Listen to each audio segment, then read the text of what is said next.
Hoy tenemos el capítulo 3 de Zacarías y es una figura preciosa de lo que es el sumo sacerdocio del Señor Jesucristo, representándonos como hijos de Dios, como pueblo de Dios delante del Padre. Para mostrar estas cosas, la palabra se va a servir de una situación particular.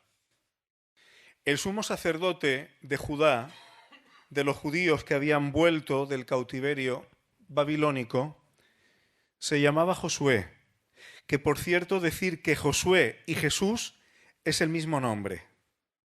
Jesús es una forma contraída de Josué, en hebreo.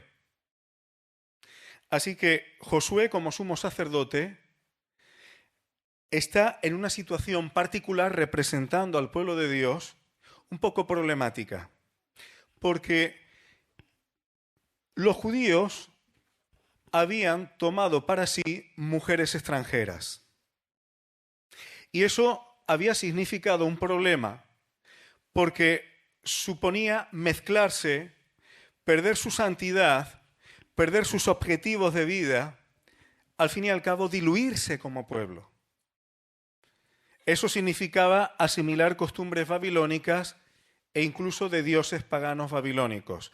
Esta historia la tenéis al final del libro de Esdras y las decisiones y las cosas que van a tener que hacer por causa de esto. En esta situación, dice el versículo 1, que Josué como sumo sacerdote estaba delante del ángel del Señor y dice, y Satanás estaba a su mano derecha, ¿para qué? ¿Qué es lo que hace Satanás? Para acusarle. Ese es el trabajo de Satanás. Había motivos a acusar. Esto es una cosa que Satanás sabe hacer muy bien. Ahora, sabemos que esto tendrá un final. En Apocalipsis capítulo 12, en esa señal que ve el apóstol Juan, dice que en un momento dado, 12:10, dice, ahora ha venido la salvación, el poder y el reino de nuestro Dios y la autoridad de su Cristo. Cuando el reino del Señor sea establecido en este mundo definitivamente, dice, porque ha sido lanzado fuera el acusador de nuestros hermanos. Satanás sabe lo que es el mundo porque él está manejando. Pero no está tan preocupado por las personas de este mundo, sino está especialmente preocupado por acusar a los hijos de Dios.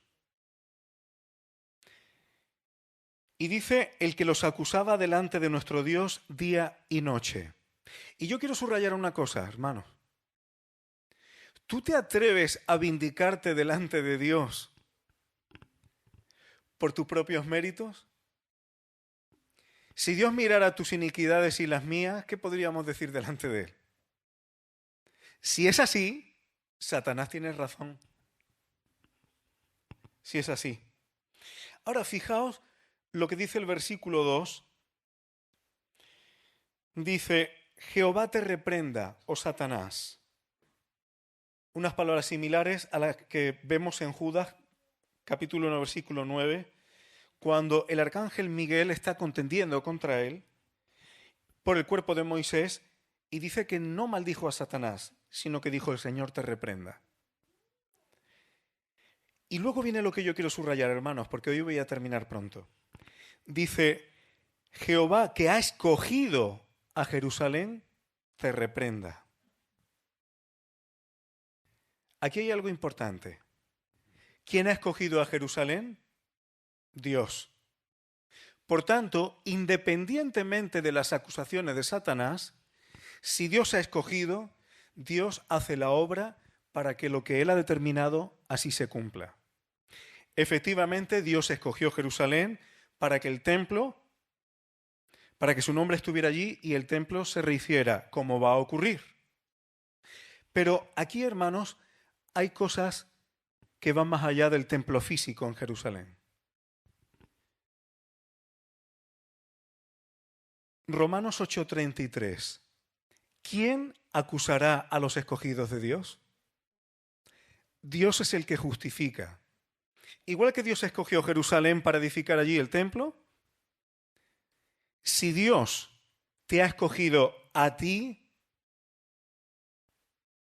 Él es el que te va a justificar, independientemente de quien pueda acusarte. Y no tenemos tiempo para verlo, pero es precioso, porque igual que el versículo 2 dice que el Señor ha escogido Jerusalén, pensemos que la palabra escogido, escogida, en las Escrituras tiene una connotación de esposo, esposa. Escogido, escogida tiene connotaciones de boda.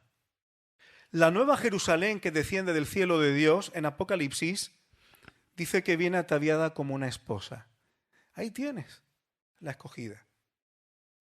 Y nadie puede acusar a quien Dios ha justificado. Dice el versículo 2, ¿no es este un tizón arrebatado del incendio? Está hablando de Josué, como sumo sacerdote, que Dios había permitido que volviera del juicio de Babilonia allí a Jerusalén. Como un carbón encendido librado del fuego. Esto va a ocurrir con el Señor Jesucristo, hermanos. El Señor Jesús pasó por el juicio que tú y yo merecíamos. Igual que Josué, este sumo sacerdote de Babilonia, fue traído a Jerusalén, Jesús pasó por el juicio que tú y yo merecíamos. Y fue resucitado. Josué estuvo en Babilonia, como Dios había dicho que ocurriría, y volvió. Jesús pasó por la muerte y volvió y resucitó, como hemos cantado. Versículo 3. Vamos a ver algunos detalles.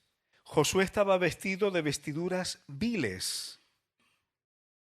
Estaba representando al pueblo de Dios como sumo sacerdote y sus vestiduras eran viles. Dice la palabra que el Señor Jesús fue hecho pecado y que cargó sobre él todas nuestras iniquidades. Ahora, el versículo 4 dice, quitadle las vestiduras viles. Mira que he quitado de ti tu pecado y te he hecho vestir de ropas de gala. El Señor Jesús, después de llevar toda nuestra vileza,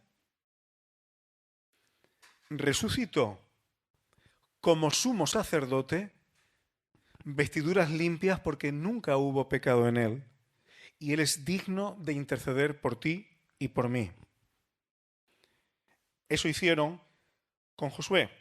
Le pusieron un turbante, una mitra limpia, sobre su cabeza y le vistieron de ropas. Y se le dice a Josué, si andas por mis caminos, versículo 7, si guardas mi ordenanza, tú gobernarás mi casa, guardarás mis atrios y entre estos que aquí están te daré lugar. Y ahora yo pregunto, ¿el Señor Jesús anduvo en los caminos del Padre? ¿Obedeció todos los mandamientos del Padre?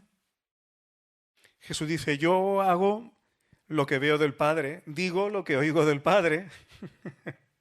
Y además dice, hablando de Satanás, dice que nada tiene en mí. Por tanto, igual que a Josué se le dice que si anda en rectitud,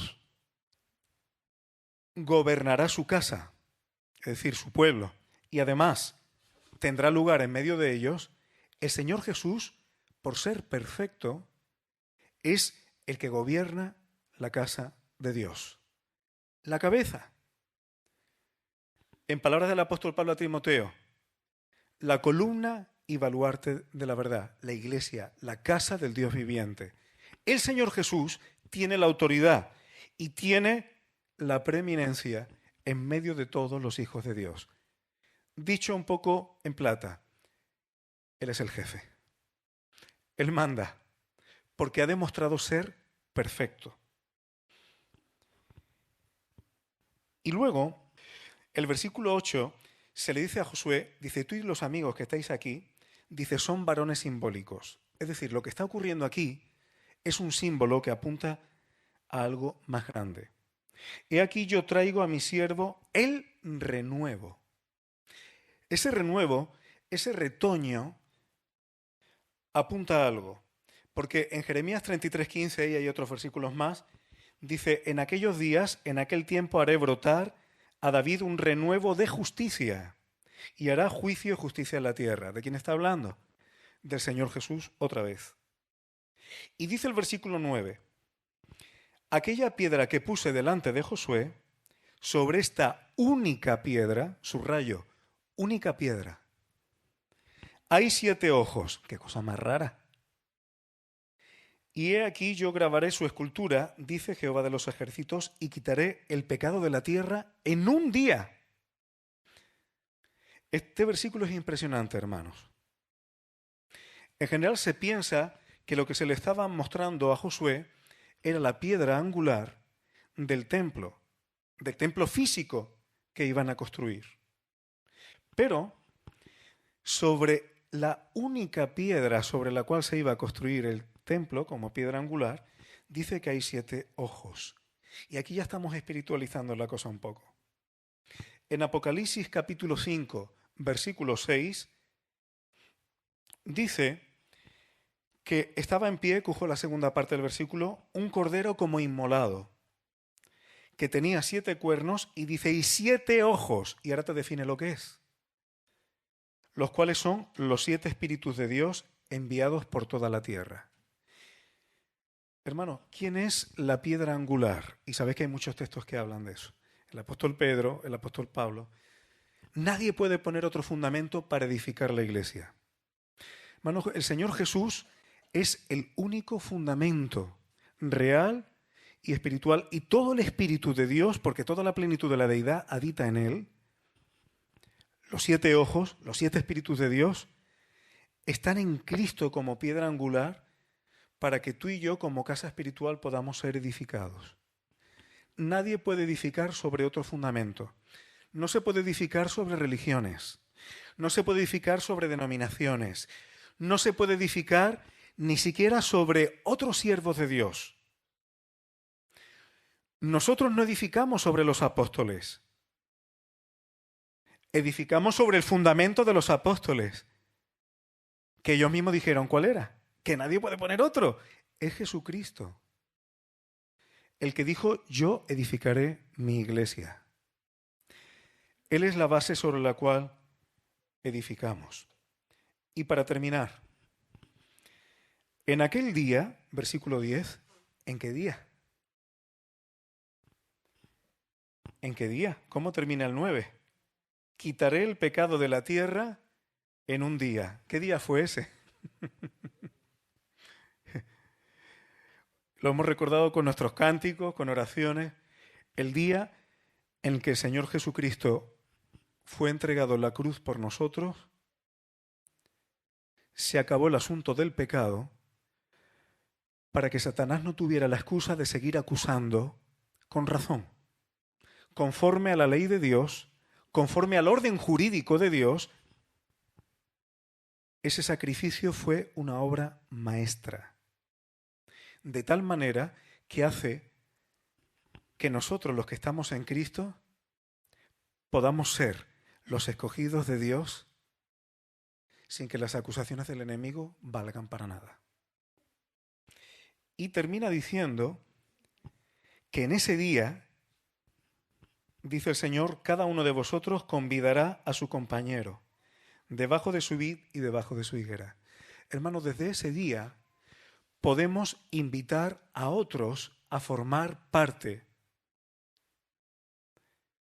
del pueblo de Dios, de los hijos de Dios, a formar parte del reino prometido, a formar parte de esa casa espiritual que es edificada sobre Jesucristo. Él manda, Él es la piedra angular, Él dirige la obra, la dirección de la obra. Eso es, desde ese día podemos convidar a otros. Eso es evangelizar. No forzamos a las personas, no achuchamos a las personas.